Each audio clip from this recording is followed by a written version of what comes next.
সারা দিন ইনস্টাগ্রাম দেখে দেখে মনে অনেকটা জোর নিয়ে শুরু করলাম আজকের এই ভিডিও। কারণ এই যে রুমটা তোমরা দেখতে পাচ্ছ, আমার একটা ছোট্ট রুম, এই রুমটাকে আমি একটু চেঞ্জ করব।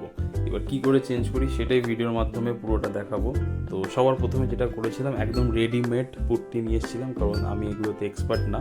তো ওগুলো দিয়ে ছোটোখাটো যে গর্তগুলো ছিল সেই গর্তগুলোকে ভরে নিয়েছিলাম। যেহেতু পুরনো দেওয়াল, তো আরও অনেক জায়গায় ফেটেও গেছিলো, সেটাকে ভালো করে হাত দিয়ে তারপরে লাইন আপ করেছিলাম। আর তার সঙ্গে ট্রে, রোলার, রং প্লাস একটা প্রাইমার নিয়েছিলাম। তারপরে যেই জায়গাগুলোতে পুট্টি করেছিলাম সেইগুলো সিরিজ কাগজ দিয়ে ভালো করে ঘষেছিলাম।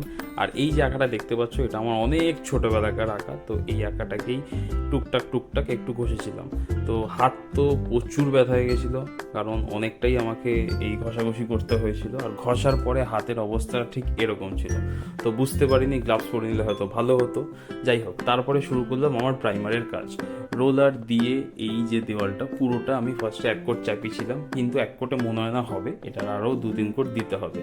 তো সেইটা দেখবার জন্য তুমি চ্যানেলটাকে ফলো করো। দেখা হচ্ছে আবার পরের পার্টে।